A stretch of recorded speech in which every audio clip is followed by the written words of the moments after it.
¿Qué tal, compañeros? Muy buenas tardes. Bienvenidos aquí a nuestro programa a fondo. Vamos a platicar hoy de la cuestión de la economía, ¿no? Y qué más importante para hablar de la economía que tener a un experto. Y estamos aquí con el compañero Ariel y con el compañero Demóstenes. Ariel, bueno, todos ya lo conocen, un compañero aquí de la capacitación.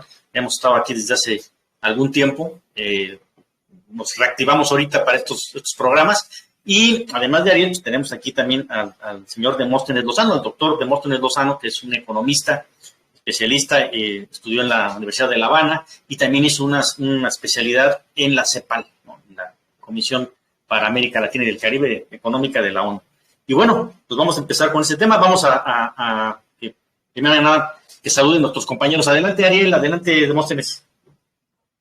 Muy buenas tardes, Valdemar. Buenas tardes al auditorio que nos acompaña, compañeras, compañeros de Morena. Efectivamente, estamos aquí a invitación de Valdemar para brevemente tener un panorama significativo de la situación económico-financiera de México.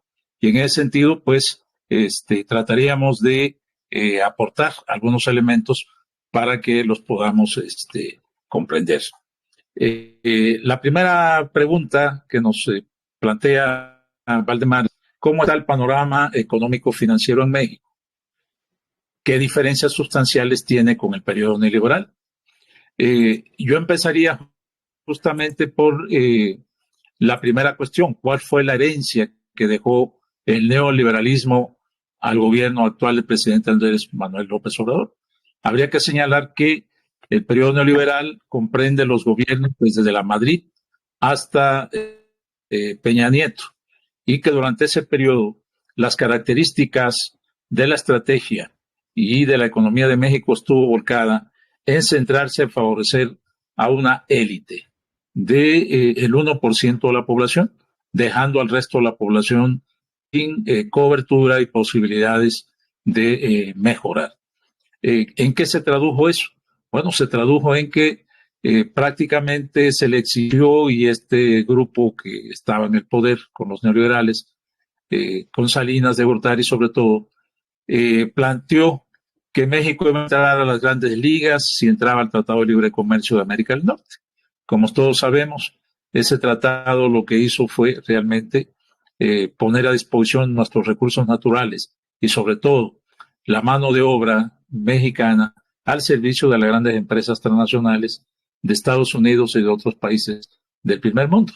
Resultado de eso, el incremento de la pobreza, la situación de miseria y las carencias y marginalidad social y política.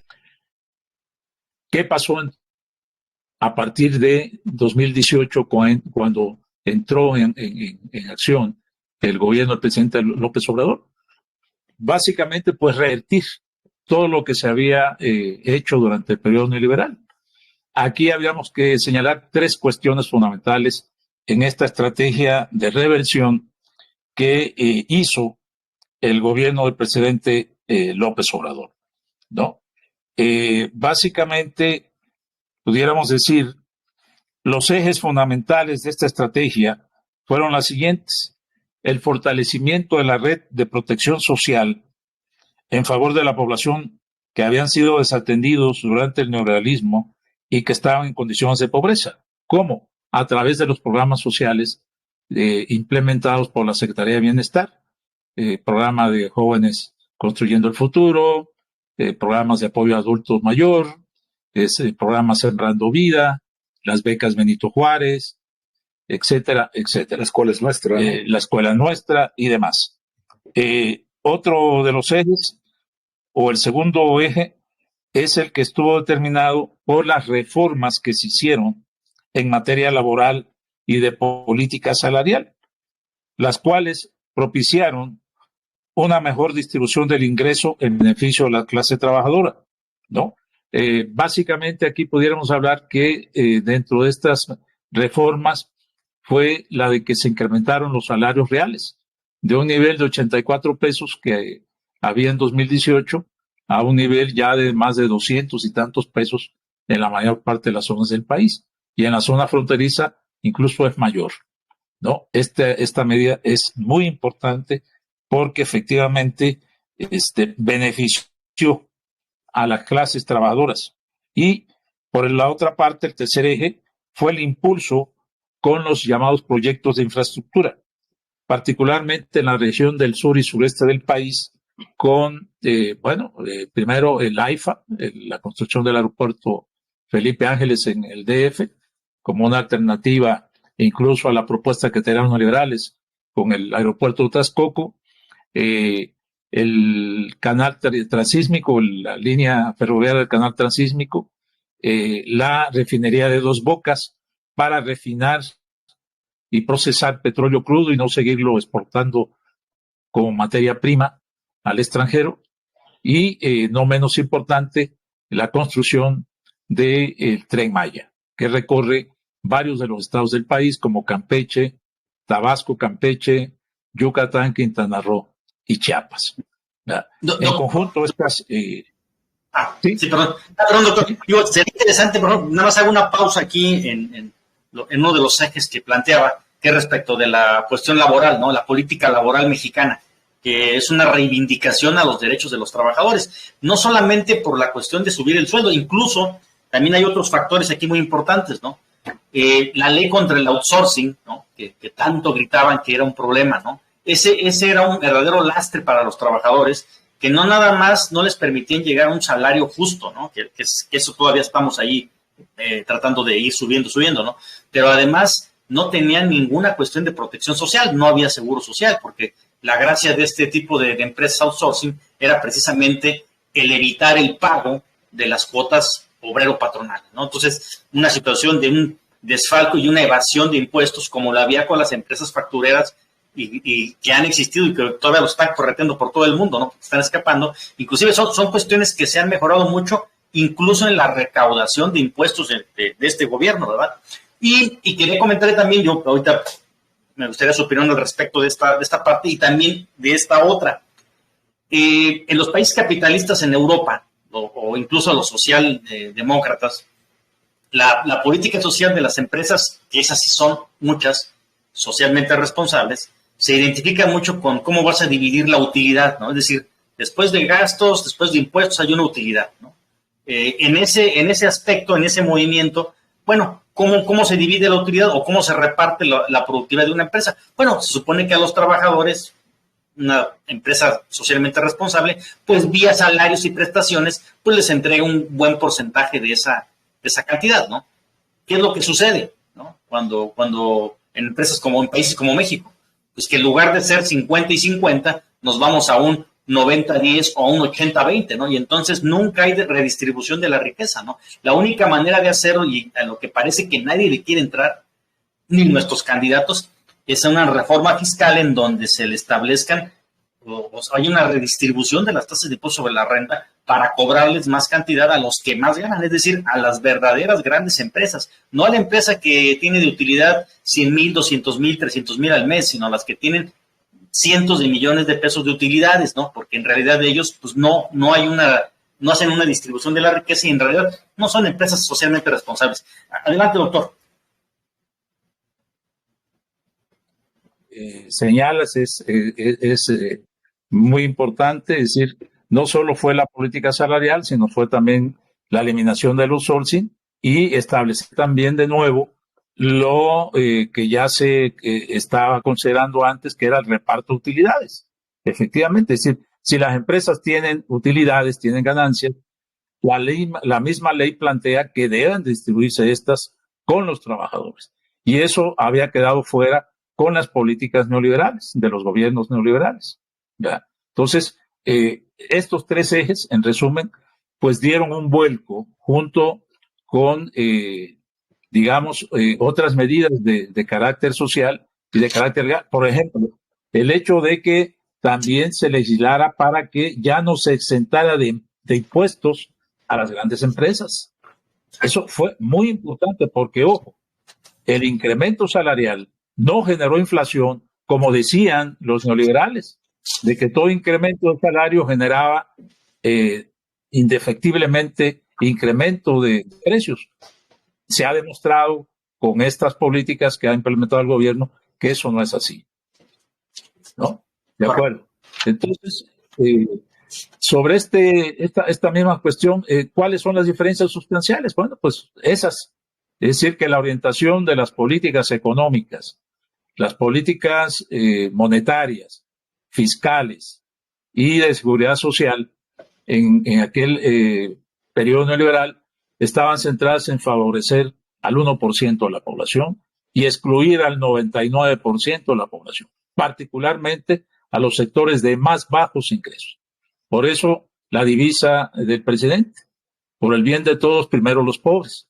Y creo que ha sido consistente esta política del gobierno con esta divisa, ¿no? Y se ha transformado en ese sentido la situación existente en el periodo neoliberal en la actualidad. Otra cuestión muy importante que hay que señalar es que a pesar de el contexto muy adverso que ha enfrentado el gobierno del presidente, la crisis económica mundial, la pandemia, y la crisis de la pandemia, pudo lograr, sin subir impuestos, ¿verdad? Sin incurrir en endeudamiento externo, mejorar estas condiciones laborales y sociales de más del 70% de la población. ¿Sí? Estamos hablando de más de 30 millones de familias, ¿no? Entonces, esa es la diferencia entre uno y otro periodo, ¿no? La segunda cuestión, si no hay algo con respecto a esto que tú consideres que debiéramos abundar, pasaríamos. Bueno, nada más, doctor, un poco en esta parte de los impuestos. Fíjese que, digo, yo he estado ahí viendo algunos podcasts, viendo algunos análisis. Digo, mi formación es fiscalista, ¿no? Yo digo, no exactamente como un planeador fiscal, pero sí pues me dedico a la defensa fiscal. Una parte de mis juicios de mis clientes son al respecto. Y yo lo que siempre he visto, ¿no? Es el problema de la distribución de las tasas. Yo desde que estaba en clase ahí en la universidad, en la maestría de Derecho Fiscal, siempre se platicaba de, bueno, va a haber una redistribución de las tasas, ¿no? Y pasaron las décadas, y siguen pasando las décadas, ¿no? Y si uno analiza las tasas de impuesto sobre la renta con cualquier contador, ¿no? Cuando tú vas al contador y le dices, bueno, pues este mes gané 50,000 pesos, ¿no? Bolas, ahí viene el trancazo, ¿no? A ver, pues te toca pagar 15, 16, 17, depende cómo vaya tu contabilidad, qué deducibles tengas o no tengas, ¿no? Y te llega el trancazo y dices, bueno, pues estoy pagando, no sé, un 20, un 15, un 30, un 28%, ¿no? Las empresas, muchas se van al impuesto más alto, a la tasa más alta, cuando en realidad su utilidad como tal, pues no debería ser para tener un impuesto tan alto, ¿no? Y en el mismo sentido, una empresa que gana miles de millones, generalmente, bueno, que además ocupan otras estrategias fiscales, pues resulta que pagan exactamente la misma tasa, ¿no?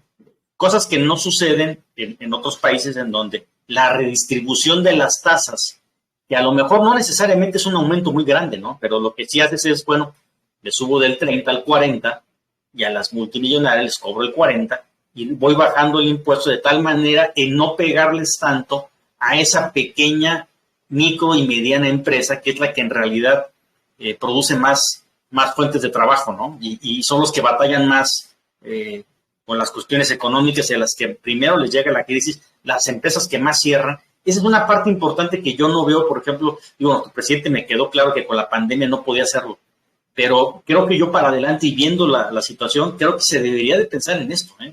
No hay manera de que podamos crecer si no tenemos más ingresos. Y digo, ya dejaron de darse condonaciones, pero yo creo que para un país como México en pleno crecimiento se requiere de mayor recursos, ¿no?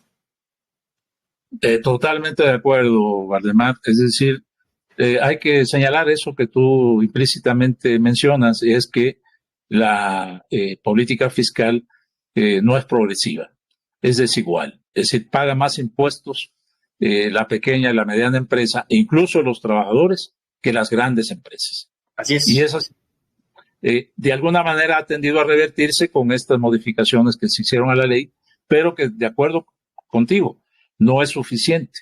Si el país quiere crecer más, si quiere dar mayores niveles de bienestar a la población, tiene que incrementar los ingresos y por la vía fiscal. Y eso tendría que ser necesariamente con una política fiscal progresiva, como bien dices, que sobre todo haga que pague más impuestos aquel que tiene más ganancias y que proporcionalmente se vayan grabando estas en función del nivel de utilidades que tienen las micro, pequeñas y medianas empresas, para que éstas tengan posibilidad de capitalizarse y de estabilizar su situación. ¿Sí? Muy bien, entonces decíamos que la otra parte es ¿a dónde parece ir el proyecto económico de la Cuarta T?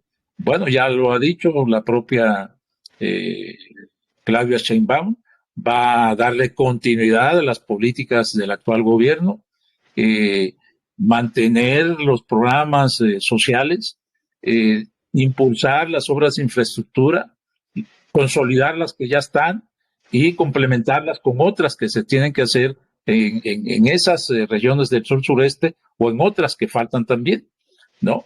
Y no menos importante también es que, sobre todo, eso se haga en un marco de tipo democrático, donde participe la gente. Esto es muy importante. Necesariamente se requiere la participación de los trabajadores, de los hombres, mujeres del campo, de los sectores, los pequeños artesanos, los micro, pequeños, medianos empresarios, ¿verdad? Y por qué no, también del gran capital que tenga un sentido social, que tenga esa sensibilidad social para invertir en el país, ¿verdad? Y al final de cuentas se va a beneficiar. Creo que el presidente Andrés López Obrador está mencionando justamente eso, es decir, que a pesar de todo se va abriendo brecha en el sentido de establecer políticas convergentes con el sector privado para impulsar proyectos. Y creo que en ese sentido se basa algunos de estos grandes proyectos que están en el sureste y otros que están en el norte del país, ¿no? Entonces, dentro de ahí, ¿qué es lo que haría falta? ¿Qué aspectos serían necesarios e importantes tener en cuenta? Desde el punto de vista económico, insistir en que la redistribución del ingreso, como bien dice, sea a través del salario, incremento del salario real, no incrementos nominales del salario, sino incrementos reales. Es decir, que descuenten la inflación para que así se mejore las condiciones de vida y de bienestar de los trabajadores. Eso implicaría fortalecer el mercado interno, ¿no? En la medida en que hay una demanda efectiva por parte de la población con mayores salarios, y eso permitiría tener, entonces, que no depender la economía del país del ciclo económico de Estados Unidos, como ha pasado. Incluso ya vemos que hay síntomas de eso. 2022 y 2023, México está creciendo más en su economía que Estados Unidos. Exacto. Y si seguimos por esa senda, podemos consolidar esa tendencia, ¿verdad? En resumen, yo diría que eso serían las cuestiones, entre otras, que mencionar. Lo otro es el tema de la inseguridad. Hay que buscar la revisión puntual de la estrategia, los alcances que se tiene y hacer los cambios que sean necesarios en esa estrategia. La estrategia es correcta. Sí ha bajado, sí hay hay sensiblemente cifras que indican que han bajado el número de secuestros, el número de delitos, etcétera, de los grupos delincuenciales y demás, pero todavía persisten zonas o regiones donde estos pues siguen actuando, ¿verdad? Y hay que tomar cartas en el asunto, sobre todo con el nuevo gobierno. Exacto. Doctor, yo me quiero meter aquí en un tema así medio escabroso, pero ya que tocamos el tema de seguridad, bueno, ahorita está en boga el tema de los 43 estudiantes de Ayotzinapa, ¿no? Un tema bien complicado, ¿no? En donde pues ya se han dado los informes por la Comisión de la Verdad, ya teníamos una verdad histórica, entre comillas, y digo, de acuerdo a diversos analistas y a lo que uno mismo lee y analiza, bueno, pues dices, para los padres de los 43, pues en realidad no hay una gran diferencia en cuanto a las teorías, ¿no? Sí hay una diferencia, evidentemente, en que se ha investigado más a fondo. Digo, eso evidentemente pues no les va a ayudar a los familiares. Ellos nunca van a ver a sus familiares otra vez, ¿no? Entonces, desde ahí ya es una cuestión irreparable. Sin embargo, creo yo que sí se nota muy claramente una intervención del ejército, ¿no? Una intervención de las policías federales, una intervención de las policías estatales y municipales, en total contubernio para realizar este tipo de actos y muchos más, ¿no? Que digo, la verdad es que no tenemos una idea de qué pueda pasar, pero yo lo que veo es qué estrategia podemos hacer cuando tenemos casi a los mismos generales, a los mismos personajes, si no ya no a las mismas cabezas, pero tenemos a los mismos equipos que fueron parte de esos grupos, inclusive metidos en temas políticos, ¿no? No sé usted qué opina al respecto de esa estrategia, qué habría que hacer, ¿no? Digo, es una pregunta bien complicada, no sé tú también, Ariel, ¿qué opinas? Sí, mira que es complicada, pero bueno, te daría yo una apreciación personal. Es decir, yo pienso de que con toda la complejidad y la situación adversa que se tiene por las redes de complicidad entre el crimen organizado y las clases políticas a nivel de los tres niveles, o por decirlo así, con los tres niveles de gobierno, sí es posible, siempre y cuando el nuevo gobierno se apoye en el pueblo. Ya lo ha señalado muy bien el presidente, es decir, con el pueblo se puede todo, sin el pueblo va a ser difícil avanzar. Pero eso había que concretarlo en términos de participación. A ver, en cada lugar, en cada población, en cada comunidad, la gente sabe quiénes son los que están actuando en contra de sus intereses. La pregunta es, ¿y por qué no actúan? Porque hay problemas, hay obstáculos. En primer lugar, el sistema de justicia que los protege. Hay que remover los obstáculos que hay en el sistema de justicia. Por el lado del Ministerio Público también hay estructuras que vienen de los gobiernos liberales que siguen ahí. Y mientras no se remuevan esas estructuras, como bien dices, pues van a persistir las redes de complicidad. Entonces hay que ir haciendo eso. Lo otro, acentuar aún más la estrategia de llevar a que las fuentes de financiamiento de esos grupos sean intervenidos también por la Secretaría de Hacienda y otros mecanismos. ¿Sí? Quitarles el poder económico, ¿verdad? No basta solo con que hagas una acción policial o militar en contra de ellos. Tienes que actuar también en el plano económico. Ahí donde están las rutas donde ellos se nutren y los recursos que ellos acumulan, tanto en el sistema bancario doméstico de México como en el sistema bancario internacional, que también está formando parte de esa red de complicidades. Paraísos fiscales, claro. Sí. Así es. Bueno, tenemos para despedirnos 1 minuto y medio, más o menos. Sí. Bueno, ahora que tocaron este tema financiero, quizás esto lo pudiéramos abordar, Valdemar, en otra charla. Recordar que, bueno, hay un tema interesante que se entremezcla aquí con todo esto que hemos conversado, la primera parte en lo económico, e incluso yo diría en esta segunda parte con el tema de seguridad, que es el tema, un tema que yo no sé si lo tenemos a la vista, pero Banxico anunció ya desde hace un año que estaba trabajando en el proceso de la digitalización del dinero. A nivel internacional hay un movimiento de todos los países, dado este auge que ha tenido el tema de la tecnología basada en la informática, en la informatización del todo. Este auge ha dado lugar, entre otras cosas, que pues grupos de intereses internacionales financieros y demás hayan desarrollado todos estos temas de la digitalización del dinero, lo que se habla de las criptomonedas, pero ya hay una cuestión evidente que se están haciendo trabajos en lo que es la digitalización de las monedas, digamos, nacionales de los países, ¿no? El peso mexicano, el real brasileño, el yuan chino. Ya algunos países como China, propia Rusia, han estado teniendo avances en este proceso de la digitalización del dinero. Esto va a traer un movimiento, yo creo, tectónico al tema de la economía y de las finanzas. En ese sentido, creo que Morena tendrá que entonces delinear una agenda de soberanía en varios rubros, incluyendo la parte esta cibernética, informática. En un programa, Ariel. Lo hacemos específico. ¿Qué te parece? Y lo tocamos para el equipo que sigue. Para darle a ese tema, pues de mi parte me despido, compañeras, compañeros. Valde, muchas gracias y bueno, aquí gracias seguimos. por la invitación, Valde. Estamos ahí puestos cuando nos vuelvas a invitar. Estamos aquí. Nos vamos a estar viendo cuando gusten. Muy bien. Nos vemos. Muchas gracias. Hasta luego. Hasta luego. Sí. Entonces, ¿ya tú lo paras de aire?